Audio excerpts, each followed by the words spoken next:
ജനപക്ഷത്ത് നിന്നുള്ള ജനകീയ പരിപാടിയിലേക്ക് പ്രേക്ഷകർക്ക് സ്വാഗതം. അധികാര കസേരകളിൽ അമർന്നിരിക്കുന്നവർ എപ്പോഴും ഒരു കാര്യം ഓർത്തിരിക്കണം: ജനം എല്ലാം കാണുന്നുണ്ട്, അറിയുന്നുണ്ട്.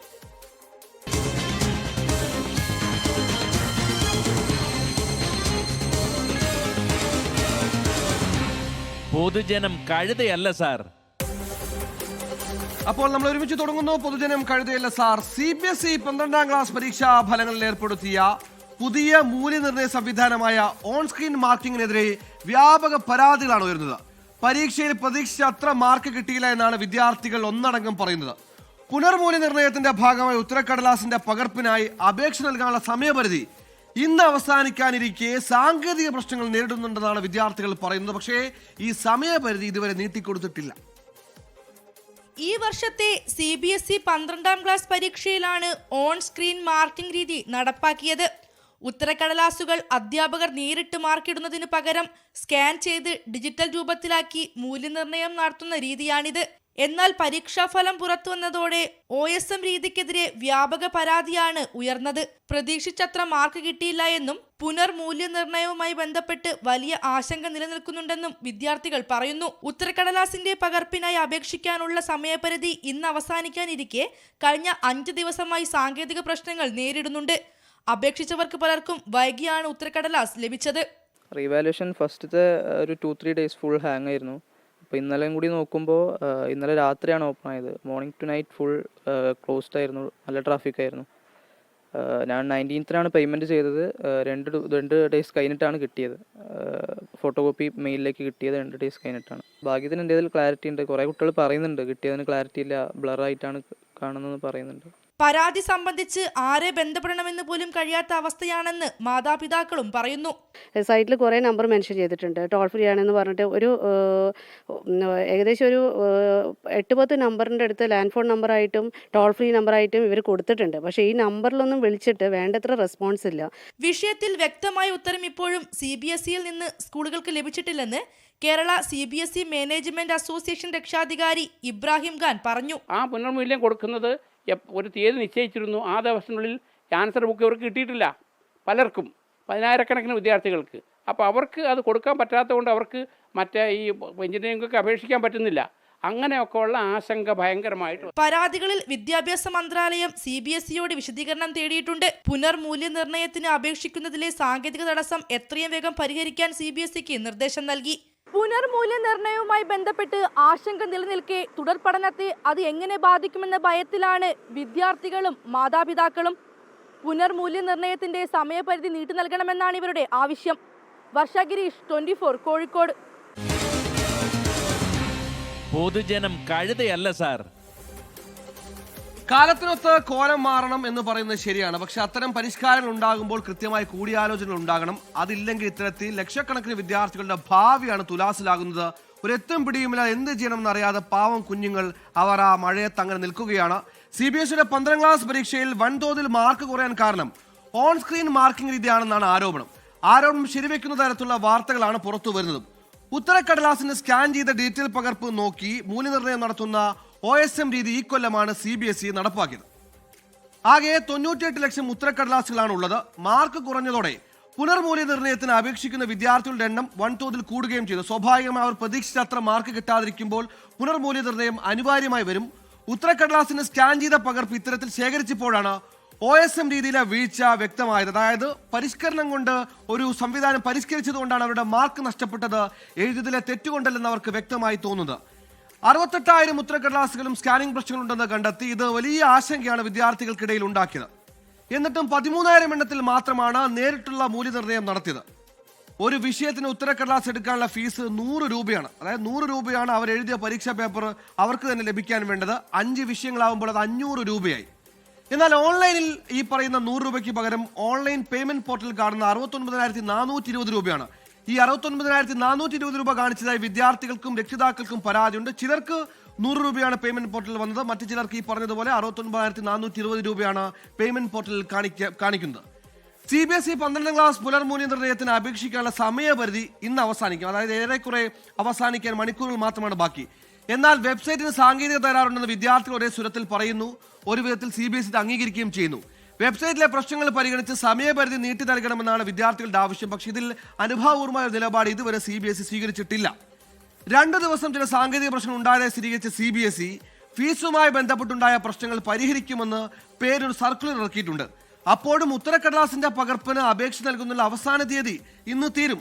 ഇന്ന് തീരാനിരിക്കെ എന്ത് ചെയ്യണമെന്ന ആശങ്കയിലാണ് പാവപ്പെട്ട വിദ്യാർത്ഥികളും രക്ഷിതാക്കളും ഉള്ളത്. വലിയ ആശങ്കയാണ് അത്. ഭാവിയെക്കുറിച്ചുള്ള അവരുടെ സ്വപ്നങ്ങളെക്കുറിച്ചുള്ള ആശങ്ക കൂടിയാവുന്നു ഇത്തരം പ്രശ്നങ്ങൾ. നമ്മൾ മറ്റൊരു വാർത്തയിലേക്കാണ്. അധികാരമൊഴിഞ്ഞ LDF സർക്കാർ ബാക്കിയാക്കിയത് പൂച്ചവറ്റ ഖജനാവല്ലെന്ന രേഖകൾ. മെയ് 1 ഖജനാവിൽ പണമായി ബാക്കിയുണ്ടായിരുന്നത് 5429 കോടി രൂപയെന്ന ധനകാര്യ വകുപ്പ്. സംസ്ഥാനത്തിന്റെ സാമ്പത്തിക സ്ഥിതി സംബന്ധിച്ച സർക്കാർ ധവളപത്രം പുറത്തിറക്കാനിരിക്കെയാണ് കണക്ക് പുറത്തുവരുന്നത്. പുതിയ സർക്കാർ അധികാരത്തിലെത്തുമ്പോൾ പഴയ സർക്കാർ ബാക്കിയാക്കിയ ഖജനാവിനെ സംബന്ധിച്ച ചർച്ചകൾ ഉയരുക സ്വാഭാവികം. എന്നാൽ രണ്ടാം പിണറായി വിജയൻ സർക്കാർ ഖജനാവ് പാപ്പരാക്കിയാണ് കടന്നുപോയതെന്നാണ് കോൺഗ്രസിലെ മുതിർന്ന നേതാവ് AK ആന്റണി വിമർശിച്ചത്. ഖജനാവിൽ പൂച്ച പെറ്റ് കിടക്കുന്നുവെന്നാണ് മുഖ്യമന്ത്രി VD സതീശന്റെ വിമർശനം. സമാന വിമർശനം തന്നെ UDFിലെ പ്രധാനപ്പെട്ട ഘടകകക്ഷിയായ മുസ്ലിം ലീഗിൽ നിന്നും ഉണ്ടായി. ഇവര് തകർത്ത സമ്പദ് വ്യവസ്ഥ, മികച്ച ധനകാര്യ മാനേജ്മെന്റ് കൊണ്ട് ഇപ്പോൾ പൂച്ച പെറ്റുകിടക്കുന്ന കേരളത്തിന്റെ ഖജനാവ് നമ്മൾ പണം കൊണ്ട് നിറയ്ക്കും. നമ്മൾ പറഞ്ഞത് ഞങ്ങളുടെ കയ്യിലുള്ള ബദലുകളാണ്. ഖജനാവ് കാലിയാണ്. ഏറ്റവും വലിയ ആരോപണം ഉണ്ടായിരുന്നു. കാലിയാണ്, ഇപ്പോഴും ശരിയാണ്. ഇത് പാപ്പരായ സംസ്ഥാനമാണ്.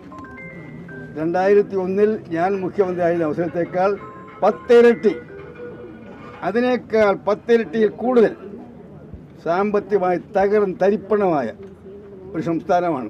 ആർക്കും അറിയില്ല കേരളത്തിൽ ഇന്നത്തെ സാമ്പത്തിക സ്ഥിതി. അത്ര തരിപ്പണമായി സംസ്ഥാനത്തെ ഒന്ന് കരകയറ്റാൻ സതീശന് സാവകാശം നൽകണം. നേതാക്കൾ പറഞ്ഞത് കേട്ടല്ലോ. എന്നാൽ വാസ്തവം ഇതാണോ? വാസ്തവം ഇതല്ലെന്നാണ് ധനകാര്യ വകുപ്പിൽ നിന്നുള്ള രേഖകൾ തെളിയിക്കുന്നത്. രണ്ടാം പിണറായി വിജയൻ സർക്കാർ അധികാരമൊഴിയുമ്പോൾ ഖജനാവിലെ നീക്കിയിരുപ്പ് 5429 കോടി രൂപയാണെന്നാണ് രേഖകൾ.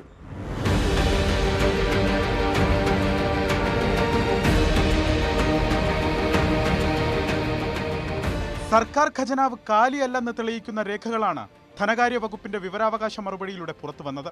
ലിക്വിഡ് മണി അഥവാ പണമായി ഖജനാവിൽ ബാക്കിയുള്ളത് 5429 കോടി രൂപയെന്ന് ധനകാര്യ വകുപ്പ് സർക്കാർ മുദ്രയോടുകൂടി നൽകിയ മറുപടിയിൽ വ്യക്തമാക്കുന്നു.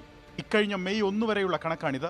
ഇതിനു പുറമെ special drawing facility, wise and means advances എന്ന നിലയിൽ അടിയന്തര ഘട്ടങ്ങളിൽ 5670 കോടി രൂപ വരെ വായ്പയെടുക്കാൻ സംസ്ഥാനത്തിന് സാധിക്കുമെന്ന് RBIയും വ്യക്തമാക്കുന്നു.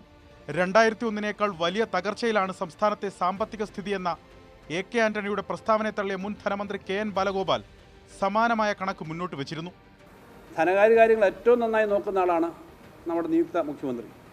അപ്പോൾ ധനകാര്യ കാര്യങ്ങൾ നോക്കി ഫിനാൻഷ്യൽ പൊസിഷൻ ബെറ്റർ ആണ് എന്നുള്ളത് കൊണ്ട് തന്നെയാണ് ഈ ഗ്യാരണ്ടികൾ പറയാനുള്ള ഒരു ധൈര്യം വന്നത്. ആ ഗ്യാരണ്ടികളെ കണക്ക് വെച്ചാൽ, കാരണം ഞാനല്ല വേറൊരാളായാലും ധനകാര്യ വകുപ്പ് കൈകാര്യം ചെയ്യുന്ന ആളുകളുടെ കയ്യിലുള്ള നോട്ട് പുസ്തകത്തിൽ മാത്രം എഴുതുന്ന കണക്ക് ട്രഷറി ഒക്കെ പബ്ലിക് അക്കൗണ്ട് എല്ലാം നമ്മുടെ സുതാര്യമായ കാര്യമാണ്. പദ്ധതി വിഹിതം വെട്ടിക്കുറച്ചും ഫണ്ട് വകമാറ്റി ചെലവഴിച്ചും മിച്ചം പിടിച്ച നീക്കിയിരുപ്പാണ് നിലവിൽ ഖജനാവിലുള്ളതെന്ന് ധനകാര്യ വിദഗ്ധരുടെ അഭിപ്രായം. 25-26 ധനവർഷത്തിൽ സമാഹരിച്ചതിന്റെ ഒരു നെറ്റ് എമൗണ്ട് അല്ല അതിൽ കിടക്കുന്നത്. പലയിടത്തും ചെലവഴിക്കേണ്ടിയിരുന്നത് ചെലവഴിക്കാതെ ആ ചെലവഴിക്കലൊക്കെ അടുത്ത അക്കാഡമിക് ഇയറിലേക്ക് തട്ടി മാറ്റിയിരിക്കുകയാണ്. അങ്ങനെ ബാക്കി വെച്ച തുകയാണ്. ഖജനാവ് കാലിയാക്കിപ്പോയ സർക്കാർ എന്ന പഴി കേൾക്കാതിരിക്കാൻ കാണിച്ച സൂത്രപ്പണി മാത്രമാണിതെന്ന് അധികാരത്തിലെത്തിയ സർക്കാർ വൃത്തങ്ങൾ വാദിക്കുന്നു. ബജറ്റിന് മുൻപേ സംസ്ഥാനത്തിന്റെ ധനസ്ഥിതി സംബന്ധിച്ച ധവളപത്രമിറക്കാൻ സർക്കാർ തിരക്കിട്ട നീക്കം നടത്തുന്നതും അതിനാലാണ്. KSRTC ബസ്സുകളിൽ സ്ത്രീകൾക്കുള്ള സൗജന്യ യാത്രയടക്കം ഇന്ദിരാ ഗ്യാരണ്ടിയിലെ ജനപ്രിയ പ്രഖ്യാപനങ്ങൾ നടപ്പിലാക്കാൻ VD സതീശൻ സർക്കാരിന് ഈ ഖജനാവിലെ നീക്കിയിരുപ്പ് ഉപയോഗിക്കാം. ഒപ്പം ഖജനാവിലേക്ക് അധിക റിസോഴ്സ് കണ്ടെത്തി ഈ 5 വർഷക്കാലവും ജനകീയ പ്രഖ്യാപനങ്ങളും പദ്ധതികളും നടപ്പിലാക്കാൻ ഈ സർക്കാർ മുൻകൈയെടുക്കണം. തിരുവനന്തപുരത്ത് നിന്നും അലക്സ്, റാം മുഹമ്മദ്, 24. ഖജനാവിൽ പൂച്ചവെറ്റി കിടപ്പല്ല, പണമുണ്ട്. അതുകൊണ്ട് തന്നെയാണ് ക്ഷേമ പെൻഷൻ അടക്കം വരും മാസങ്ങൾ കൊടുക്കാനാകുന്നത്. ഇനി കൂടുതൽ വഴികളിലൂടെ ആ ഖജനാവ് നിറയ്ക്കുക എന്നുള്ളതാണ് പുതിയ സർക്കാരിന്റെ ഉത്തരവാദിത്തം. അതവർ നിറവേറ്റട്ടെ. മറ്റു വാർത്തയിലേക്കാണ്. മലപ്പുറം നന്നമ്പ്ര പഞ്ചായത്തിലെ ജൽജീവൻ മിഷനിൽ പദ്ധതി നിലച്ച മട്ടിലാണ്. നിർമ്മാണം ആരംഭിച്ച് 3 വർഷമാകാറായ പദ്ധതിയാണ് പൂർത്തിയാക്കാനാകാതെ ഇഴയുന്നത്. കുടിവെള്ളമില്ലാതെ 100 കണക്കിന് കുടുംബങ്ങൾ നെട്ടോട്ടത്തിൽ.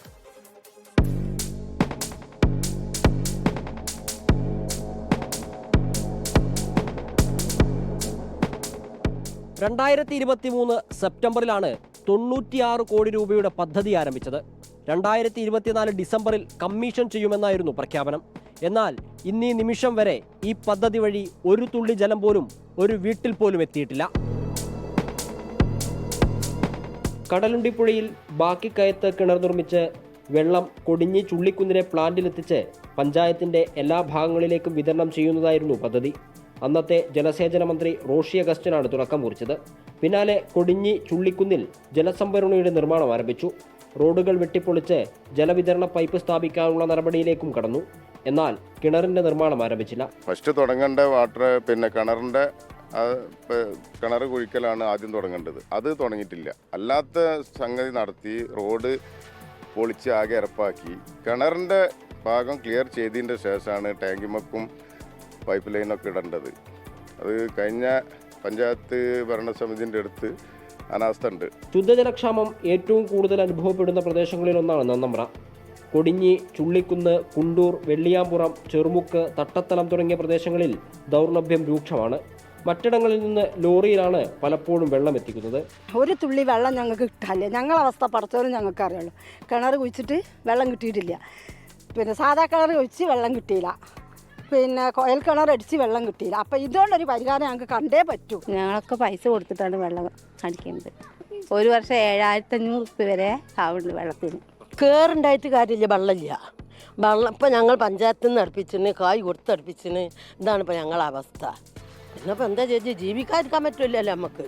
പണം ലഭിക്കാത്തതാണ് നിർമ്മാണം നിർത്തിവെക്കാൻ കാരണമെന്നാണ് കരാറുകാരുടെ വിശദീകരണം.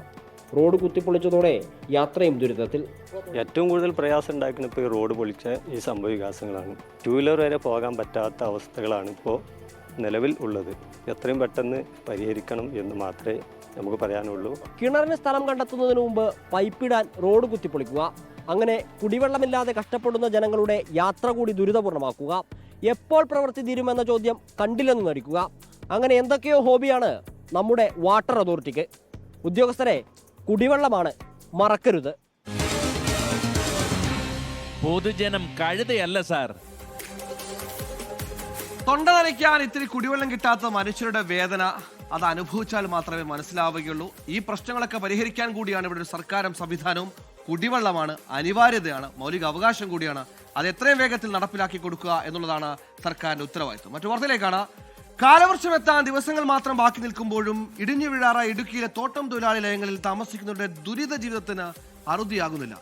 അധികൃതരിൽ നിന്ന് വാഗ്ദാനങ്ങളുടെ പെരുമഴ പലപ്പോഴായി തൊഴിലാളികൾ കേട്ടുകെട്ട് മടുത്തു. പൂട്ടിപ്പോയ പീരുമാട് ടീ കമ്പനിയിലെ ഒരു ലയം കഴിഞ്ഞ ദിവസമാണ് ഇടിഞ്ഞു വീണത്. പീരുമേട്ടിൽ നിന്ന് അവരുടെ വേദനകൾ പറഞ്ഞുകൊണ്ട് രാഹുൽ വിജയൻ തയ്യാറാക്കിയ റിപ്പോർട്ട്.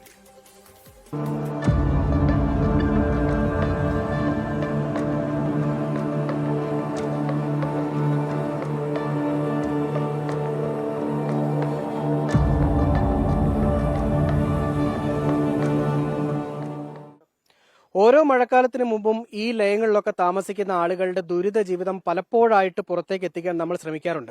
അതിനൊക്കെ പരിഹാരം കാണുമെന്ന് പലപ്പോഴായിട്ട് അധികൃതർ പറയുകയും ചെയ്തിട്ടുണ്ട്. ഇതിനേറെ പറയണം, കഴിഞ്ഞ സർക്കാർ 10 കോടി രൂപ ഈ ലയങ്ങളുടെ നവീകരണത്തിന് വേണ്ടി ബഡ്ജറ്റിൽ ഉൾപ്പെടെ പ്രഖ്യാപിക്കുകയും ചെയ്തതാണ്. പക്ഷെ അതൊന്നും ഈ ലയങ്ങളുടെ പുനരുദ്ധാരണത്തിനോ ഒന്നും പ്രയോജനപ്പെട്ടിട്ടില്ല എന്നുള്ളതാണ് ഏറ്റവും പ്രധാനപ്പെട്ട വസ്തുത. ഈ ലയങ്ങളുടെയൊക്കെ അവസ്ഥ ഒറ്റ വാക്കിൽ പറഞ്ഞാൽ ഏത് നിമിഷവും ഇടിഞ്ഞു വീഴാവുന്ന അവസ്ഥയിലാണ്. മഴ പെയ്താൽ ഒരു തുള്ളി വെള്ളം പുറത്തേക്ക് പോകില്ല, മുഴുവൻ വെള്ളവും ഇതിനകത്തായിരിക്കും വീഴുക. ഇവരൊക്കെ ഇതിനടിയിലൊക്കെ പാത്രമൊക്കെ വെച്ചിരിക്കുകയാണ്. ചെറിയ പാത്രമൊക്കെ വെച്ച് വെള്ളം വീണ് കഴിഞ്ഞാൽ അത് പിടിക്കും. ഈ തറയിലൊക്കെ പാത്രം വെച്ച് കഴിഞ്ഞാൽ അങ്ങനെയൊക്കെ വെള്ളം പിടിച്ചുകൊണ്ടിരിക്കുകയാണ്. ഇതൊക്കെ ഈ ഓടാണ്, ഉത്തരമാണ്. ഇതെല്ലാം ദ്രവിച്ച് ഇരിക്കുകയാണ്, ചിതലെടുത്തിരിക്കുകയാണ്. ഏത് നിമിഷവും നിലം പൊത്താവുന്ന അവസ്ഥയിലാണ്. ഈ വീട്ടിലൊക്കെ താമസിക്കുന്നവർ എങ്ങനെയാണ് ധൈര്യത്തോടു കൂടി കിടന്നുറങ്ങുന്നതെന്ന് നമ്മൾ ആശ്ചര്യത്തോടു കൂടിയാണ് കാണുന്നത്. ഈ വീട്ടിലെ താമസക്കാരിയായിട്ടുള്ള മാലതി നമ്മളോടൊപ്പം ചേരുകയാണ്. പൊതുവെ എല്ലായിടത്തും ഇങ്ങനെയാണല്ലേ അവസ്ഥ? എന്താണ് നിങ്ങളുടെ ഒരു മാനസികാവസ്ഥ? നിങ്ങൾ എങ്ങനെയാണ് ഇവിടെ കഴിയുന്നത്? ഞങ്ങൾ ഇവിടെ ജോലി ചെയ്ത് എസ്റ്റേറ്റിലായിരുന്നു ജോലി ചെയ്തുകൊണ്ടിരുന്നത്. അപ്പോൾ എസ്റ്റേറ്റ് അടച്ചു പൂട്ടിയ പിന്നെ ഞങ്ങൾക്ക് ഇവിടെ ജോലിയില്ല. ഞങ്ങൾ പുറത്താണ് പണി ചെയ്ത് ഞങ്ങൾ ജീവിക്കുന്നത്. അപ്പം യാതൊരു നിവൃത്തിയില്ല. ഇപ്പം നമുക്ക് എസ്റ്റേറ്റുകാരും ഒന്നും തുറന്ന് കമ്പനി നടത്താമെന്നും പറഞ്ഞ ഒരു പ്രതീക്ഷയില്ല. പിന്നെ ഞങ്ങൾ കിട്ടുന്ന പണി പുറത്ത് ചെയ്ത് ഞങ്ങളിങ്ങനെ ജീവിക്കുക. പേടിയുണ്ടോ ഇവിടെ താമസിക്കാൻ? രാത്രിയൊക്കെ പിള്ളേരെ വെച്ച് കിടക്കുന്നത് പേടിയാ. എല്ലാം ഏതാണ്ട് പൊടിഞ്ഞൊക്കെ വീഴുന്നുണ്ട്. എന്നാ ചെയ്യാൻ, നമ്മളെ പിള്ളേരും വെച്ചുകൊണ്ട് പണിയും ഇല്ല. മഴ പെയ്താൽ പണിയും കിട്ടത്തില്ല. രാത്രി കഞ്ഞി വെക്കാൻ പറ്റത്തില്ല. കഞ്ഞിയൊക്കെ വെക്കുമ്പോൾ വെള്ളമൊക്കെ അതിനകത്താണ് വീഴുന്നത്. ഞങ്ങൾ ജീവിച്ചു പോകുന്നത് വലിയ ബുദ്ധിമുട്ടിലാണ് ജീവിച്ചു പോകുന്നത്. പ്രധാനമായും ഇടുക്കി ജില്ലയിലെ തോട്ടം മേഖലയിലുള്ള ലയങ്ങളുടെ ഒക്കെ അവസ്ഥ ഏറെക്കുറെ ഇങ്ങനെ തന്നെയാണ്. പ്രധാനമായും എടുത്തു പറയാനുള്ളത് ഈ പൂട്ടിപ്പോയ ലയങ്ങളുണ്ട്. അവിടെയാണ് ഈ ആളുകളുടെ ദുരിതം ഇത്ര കണ്ട് ബുദ്ധിമുട്ടുണ്ടാക്കുന്നത് എന്നുള്ളതാണ് ഏറ്റവും എടുത്തു പറയാനുള്ളത്. മഴക്കാലത്തിന് മുമ്പ് പലതരത്തിലുള്ള പുനരുദ്ധാരണ പദ്ധതികളൊക്കെ പ്രഖ്യാപിക്കാറുണ്ട്. പക്ഷെ അതൊന്നും നടപ്പിലാക്കാൻ ഇതുവരെ സാധിച്ചിട്ടില്ല എന്നുള്ളതാണ്. ഇവരുടെ ആശങ്ക അകറ്റുന്നതിന് വേണ്ടി ശാശ്വതമായിട്ടുള്ള ഒരു പരിഹാരം അതെത്രയും വേഗം കാണണം. മഴക്കാലത്ത് ഒരു അപകടം ഉണ്ടാകുന്നത് വരെ കാത്തിരിക്കാതെ അവർക്ക് അതിനു മുന്നേ തന്നെ സുരക്ഷിതമായൊരു പാർപ്പിടം ഒരുക്കുന്നതിനുള്ള നടപടിയാണ് ഇവർ ആവശ്യപ്പെടുകയും ചെയ്യുന്നത്. സുമിത്തിനൊപ്പം രാഹുൽ വിജയൻ, 24 ഇടുക്കി. ഈ കാലഘട്ടത്തിൽ അന്യം നിന്ന് പോവുകയാണ് നെൽപ്പാടങ്ങൾ. കൃഷി ഇറക്കാനും ചെയ്യാനുമുള്ള താല്പര്യം കുറഞ്ഞു. അതിനൊരു ജീവിക്കുന്ന സ്മാരകമാവുകയാണ് തിരുവനന്തപുരം നഗരമധ്യത്തിലെ കോലിയക്കോട് പാടശേഖരം. കൃഷിയില്ലാതായിട്ട് 2 നൂറ്റാണ്ടാവുകയാണ്. തരിശായി കിടക്കുന്ന പ്രദേശം മണ്ണിട്ട് നികത്താനുള്ള ശ്രമങ്ങൾ ഒരു ഭാഗത്ത് നടന്നു വരുന്നുണ്ട്. നെൽപ്പാടങ്ങൾ സംരക്ഷിക്കാൻ കോർപ്പറേഷൻ നടപടിയെടുക്കണമെന്നാണ് നാട്ടുകാരുടെ ആവശ്യം. റിപ്പോർട്ടിൽ നൂറ്റാണ്ടുകൾക്ക് മുന്നേ ഒരു നാടിന്റെ നെല്ലറയായിരുന്നു കോലിയക്കോട്, നഗരമധ്യത്തിലുള്ള പാടശേഖരം. എന്നാൽ ഇന്നത്തെ തലമുറയ്ക്ക് ആ സമ്പന്നകാലം ഒരു പഴങ്കഥ മാത്രമാണ്.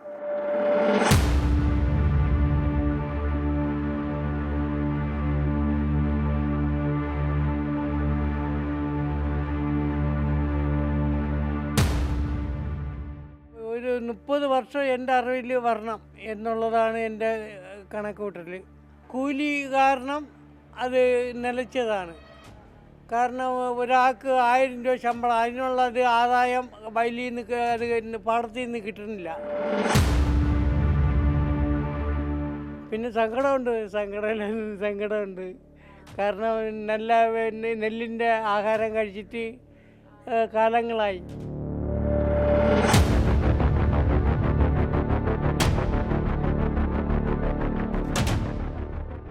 ഇതുപോലെ കോലിയക്കോടുകാർ പറഞ്ഞവസാനിപ്പിക്കുന്നതെല്ലാം പ്രദേശത്തെ കാർഷിക സംസ്കാരത്തെക്കുറിച്ചാകുന്നതിൽ അതിശയമില്ല.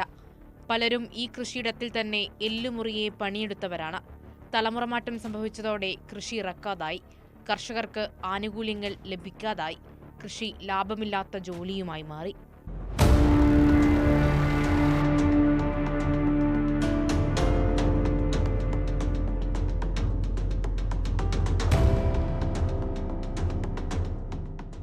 നഗരത്തിന്റെ ഒത്തനടുക്ക് ഇത്രയും വിസ്തൃതിയിൽ മറ്റൊരു സ്ഥലം സ്വപ്നം കാണാൻ കഴിയില്ലെന്നതാണ് വാസ്തവം. നമ്മളും ചെയ്തിട്ടുണ്ട് ഇവിടെ ജോലി. ഞങ്ങളുടെ കൊച്ചു പ്രായത്തിൽ നമ്മളിവിടെ വളർന്നതാണ്. ഇവിടെ തന്നെ നമ്മളെ വീടും. അമ്മയൊക്കെ ജോലിക്ക് പോകുമായിരുന്നു വയലിൽ. നല്ല അരി കഴിക്കുന്നത് നല്ല ഭംഗിയായിരിക്കും കാണാൻ. നെല്ല് വിളഞ്ഞു വരുന്നത് കാണാനും നമുക്ക് ഇനിയും അതുപോലെ വരണമെന്നാണ് വിചാരം. കൃഷി മുടങ്ങാനുള്ള കാരണം പലതെന്ന് നാട്ടുകാർ പറയുന്നു. ആളനക്കമില്ലാതെ തരിശായതോടെ മാലിന്യം നിക്ഷേപിക്കാനുള്ള ശ്രമങ്ങളും നടക്കുന്നുണ്ട്. ഓരോരുത്തരുടെ പങ്കാണ് അത് വരമ്പെല്ലാം പോയി. ഇവിടെ മുമ്പേ പറഞ്ഞത് ഇവിടെ കൃഷി തുടങ്ങണമെന്ന്. കുറേ വർഷം കൊണ്ട് ഇത് നടക്കണില്ല. അത് സർക്കാർ ഏറ്റെടുത്ത് നടത്തിയാൽ നല്ലത് തന്നെ. പണ്ട് ഇവിടെ ഉണ്ടായിരുന്നു പറയാറുണ്ട്. ഇപ്പം ഇല്ലല്ലോ. നല്ലൊരു ഗ്രൗണ്ടാക്കി തന്നിരുന്നെങ്കിൽ കൊള്ളായിരുന്നു. എല്ലാവർക്കും കളിക്കാനും ഒക്കെ പറ്റും. കൃഷി നിലച്ചതോടെ സമീപത്തെ കിണറുകളിൽ വെള്ളം വറ്റുന്നുവെന്ന പ്രതിസന്ധിയുമുണ്ട്. ഇനി കോർപ്പറേഷനും നാട്ടുകാരും ഒന്നിച്ചൊരു ശ്രമം നടത്തിയാൽ പാടത്തിൽ വീണ്ടും 100 മേനി ഉണ്ടാകുമെന്ന പ്രതീക്ഷ പങ്കുവയ്ക്കുകയാണ് പലരും. അങ്ങനൊരു പുതിയ തുടക്കത്തിനായി ആവശ്യപ്പെടുകയാണ് നാട്ടുകാർ. കൃഷി എങ്ങനെ ഒരു നാടിന്റെ നട്ടെല്ലാകുന്നു എന്ന് കോലിയക്കോടുകാർ പറഞ്ഞു തരുന്നുണ്ട്. ഇവിടെ വീണ്ടും നെല്ലിറക്കുകയാണെങ്കിൽ അതൊരു കാർഷിക സംസ്കാരത്തിന്റെ തിരിച്ചുവരവ് കൂടിയാകും. ക്യാമറമാൻ സന്തോഷ് ചേകവരോടൊപ്പം മേഘ്ന മുരളി, 24 തിരുവനന്തപുരം. പൊതുജനം കഴുതയല്ല സാർ. മനുഷ്യന്റെ നാഗരികതയുടെ അടിസ്ഥാനം കൂടിയാണ് കൃഷി. കൃഷി ഒരു നാട്ടിൽ ഇല്ലാതാകുമ്പോൾ അവിടെ എന്തെല്ലാം ബുദ്ധിമുട്ടുകൾ ഉണ്ടാകുന്നതിന്റെ നേർസാക്ഷ്യം കൂടിയാണ് മേഘ്നാവരുടെ റിപ്പോർട്ടിലുള്ളത്. ഇപ്പോൾ വരുന്ന വാർത്തയിലേക്കാണ്. മലപ്പുറം നിലമ്പൂരിൽ ജനവാസ മേഖലയിൽ വീണ്ടും കാട്ടാന ഇറങ്ങി. വടപുറം താളിപ്പൂയിലാണ് കാട്ടാന ഇറങ്ങിയത്. മേഖലയിൽ വൻ കൃഷിനാശം വരുത്തിയിട്ടുണ്ട് കാട്ടാന. അതിന്റെ ദൃശ്യങ്ങൾ കൂടിയാണ് പ്രേക്ഷകർ കാണുന്നത്. ഗോകുൽ കെ വേണുഗോപാൽ മലപ്പുറം ചെയ്യുന്നത്. ഗോകുൽ പറയൂ. പുലർച്ചെയാണ് ഈ കാട്ടാന നഗരമേഖലയിലേക്ക് എത്തിയത്. എടക്കോട് വനമേഖലയിൽ നിന്നും ചാലിയാർ പുഴ കടന്നാണ് ഈ മേഖലയിലേക്ക് കാട്ടാന എത്തിയത് എന്നാണ് വനപാലകരുമായി ബന്ധപ്പെടുന്ന സമയത്ത് മനസ്സിലാക്കാൻ സാധിക്കുന്നത്. കഴിഞ്ഞ ദിവസവും നിലമ്പൂർ നഗരത്തിൽ ആശുപത്രിയുടെ പരിസരത്ത് കൂടിയൊക്കെ കാട്ടാന പോകുന്ന ദൃശ്യങ്ങളൊക്കെ ലഭിച്ചിരുന്നു. അടിക്കടി കാട്ടാന നഗരമേഖലയിലേക്ക് ഇറങ്ങുന്ന കാഴ്ചകളാണ് കാണാൻ സാധിക്കുന്നത്. ഇന്നിപ്പോൾ വടപുറം താളിപ്പോയിൽ ഹനഫി പള്ളിയുടെ സമീപത്ത് താമസിക്കുന്ന സിദ്ദിഖ് എന്ന് പറയുന്ന വ്യക്തിയുടെ വീട്ടുവളപ്പിലാണ് കാട്ടാന എത്തിയത്. അവിടെ കമ്പിവേലി നശിപ്പിക്കുകയും വാഴയൊക്കെ നശിപ്പിക്കുകയും ഒക്കെ ചെയ്യുന്നുണ്ട്. അടിക്കടി ഇത്തരത്തിൽ കാടുകളിൽ നിന്ന് കാട്ടാന ഇറങ്ങി വരികയും നഗരമേഖലയിൽ എത്തുകയും ചെയ്യുന്നുണ്ട്. ആളുകളുടെ ജീവന ഭീഷണി എന്നതോടൊപ്പം തന്നെ അവരുടെ കൃഷിനാശം ഉൾപ്പെടെയുള്ളവ വരുത്തുന്നു എന്നുള്ളതാണ് പ്രധാനപ്പെട്ട വിഷയം. ഓരോ ദിവസവും പല മേഖലകളിൽ നിലമ്പൂരിന്റെ പല മേഖലകളിൽ കാട്ടാന ഇറങ്ങുന്നതായിട്ടുള്ള വിവരങ്ങൾ പുറത്തു വരുന്നുണ്ട്. അവിടെ ചാലിയാർ ഉൾപ്പെടെയുള്ള മേഖലയിൽ അകമ്പാടം ഉൾപ്പെടെയുള്ള സ്ഥലങ്ങളിലൊക്കെ ഇടയ്ക്കിടയ്ക്ക് കാട്ടാന പുറത്തേക്ക് വരുന്നുണ്ട്. ഭരണമാറ്റിന്റെ പീക്ക് സമയങ്ങളിലൊക്കെ ഇത്തരം വാർത്തകൾ കുറവായിരുന്നു. വീണ്ടും പഴയതുപോലെ കാട്ടാനകൾ ജനവാസ മേഖലയിലേക്ക് ഇറങ്ങി തുടങ്ങിയിട്ടുണ്ട്. പുതിയ സർക്കാർ ഇതിലൊക്കെ എന്തൊക്കെ പരിഹാരം കാണുമെന്നൊക്കെ കാത്തിരുന്ന് കണ്ടറിഞ്ഞ് കാണേണ്ട കാര്യങ്ങളാണ്. മറ്റു വാർത്തയിലേക്കാണ്. കണ്ണൂർ കീഴ്മാടം തൂവക്കുന്ന് റോഡ് നവീകരണം പാതി വഴി നിലച്ചതോടെ കല്ലിക്കണ്ടി മുതൽ കടവത്തൂർ വരെയുള്ള യാത്രാ ദുരിതം രൂക്ഷമാവുകയാണ്. മഴക്കാലം ആരംഭിക്കുന്നതോടെ ടൗണിൽ വൻ ഗതാഗത കുരുക്കിനും വെള്ളപ്പൊക്കത്തിനും സാധ്യതയേറി. പ്രവൃത്തിയിലെ മെല്ലെപ്പോക്കിനെതിരെ നാട്ടുകാരുടെ പ്രതിഷേധം ശക്തമാവുകയാണ്. തുടക്കത്തിൽ വൻ വാഗ്ദാനങ്ങൾ നൽകി ആരംഭിച്ച കീഴ്മാടം തൂവക്കുന്ന് റോഡ് നവീകരണമാണ് ഇപ്പോൾ നാട്ടുകാർക്ക് വിനയായിരിക്കുന്നത്. കല്ലിക്കണ്ടി മുതൽ കടവത്തൂർ വരെയുള്ള 4 കിലോമീറ്റർ ഭാഗത്ത് കാൽനടയാത്ര പോലും അസാധ്യമായ അവസ്ഥയാണ്. മഴയ്ക്ക് മുൻപ് റോഡ് ഉയർത്തി മെറ്റൽ നിരത്തുമെന്നായിരുന്നു അധികൃതരുടെ ഉറപ്പെങ്കിലും നിലവിൽ കല്ലിക്കണ്ടി മുതൽ 3 കിലോമീറ്റർ മാത്രമാണ് മെറ്റലിട്ടത്. ശേഷിക്കുന്ന ഭാഗത്തെ നിർമ്മാണം ഇഴയുകയാണ്. നിയമസഭാ തെരഞ്ഞെടുപ്പ് സമയത്ത് അതിഥി തൊഴിലാളികൾ നാട്ടിലേക്ക് മടങ്ങിയതാണ് പണി വൈകാൻ കാരണമായി അധികൃതർ പറയുന്നത്. എന്നാൽ ആദ്യത്തെ ഒറ്റ മഴയിൽ തന്നെ റോഡ് ചെളിക്കുളമായി മാറിയതോടെ ജനങ്ങൾ ദുരിതത്തിലായി. കടവത്തൂർ അയ്യന ഭാഗത്തുകൂടി ജനങ്ങൾക്ക് നടന്നു പോകാൻ പോലും പറ്റാത്ത അവസ്ഥയാണിപ്പോൾ. ആ മഴയത്തെല്ലാം വെള്ളം കെട്ടി കിടക്കും. മഴയത്ത് ഈ ഇടയ്ക്ക് കൂടി വരുന്ന വെള്ളം എല്ലാം റോഡിലാണ് വരുന്നത്. അതിനൊരു വഴി ചെയ്തിട്ടില്ല ഇതുവരെ. ഒരു കൊല്ലത്തിൻ്റെ മേലെയായി ഇത് തുടങ്ങിയിട്ട് എന്നും ഒരു പണിയും കഴിഞ്ഞിട്ടില്ല. സ്ഥലം MLA-യും അതേപോലെ തന്നെ സംസ്ഥാന സർക്കാരും ഇതിനെ ഒരു പരിഹാരം ഉണ്ടാക്കി തരണമെന്നാണ് നാട്ടുകാർക്കും അതേപോലെ തന്നെ ഇവിടെയുള്ള കച്ചവടക്കാരായാലും മറ്റെല്ലാ വിഭാഗ ആളുകളും ആവശ്യപ്പെടുന്നത്. കടവത്തൂർ ടൗണിൽ കൂടി ഇപ്പോൾ ഒന്നും പോകാൻ പറ്റാത്തൊരവസ്ഥയിലാണ്. കടവത്തൂർ മുതൽ കണ്ടപ്പറമ്പ് വരെ വല്ലാത്തൊരു അവസ്ഥയിലാണ് ഇപ്പോൾ റോഡ് ഉള്ളത്.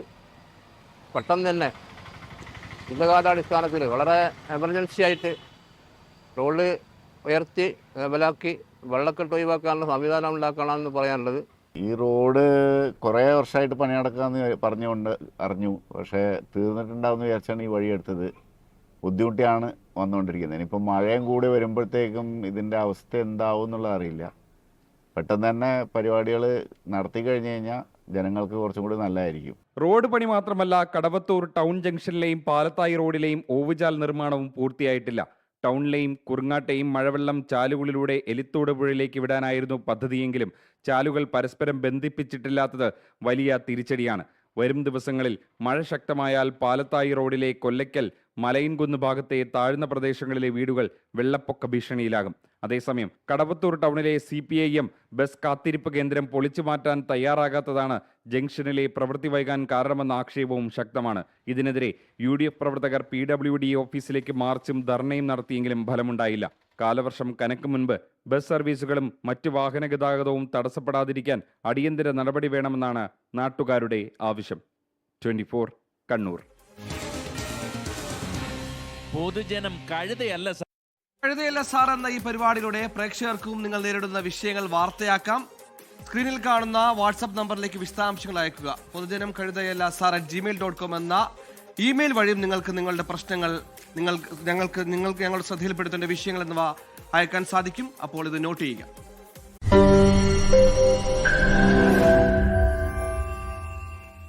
ലോകത്തെവിടെയായാലും ഏത് സമയത്തും 24 വാർത്തകളും ഓഗ്മെന്റഡ് റിയാലിറ്റി പാക്കേജുകളും എക്സ്പ്ലെയിനറുകളും വിശദമായി കാണാൻ ഞങ്ങളുടെ YouTube ചാനൽ നിങ്ങൾക്ക് സബ്സ്ക്രൈബ് ചെയ്യാം.